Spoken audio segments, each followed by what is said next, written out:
Hello, welcome to S19 Creations. So today we are going to make a goal planner. So detailed explanation about this goal planner is explained at the end of the video. So don't forget to watch till the end.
So for this goal planner, first you make your goals for this 12 weeks.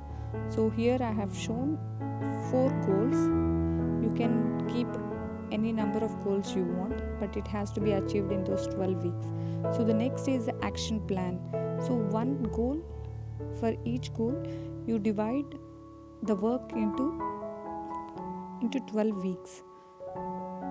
So you write down all these actions that has to be done in this weeks. So now you take the first week and the first goal, and then you break down into still smaller actions, so to achieve your goals. So this is the simple and easy planner, anyone can make it.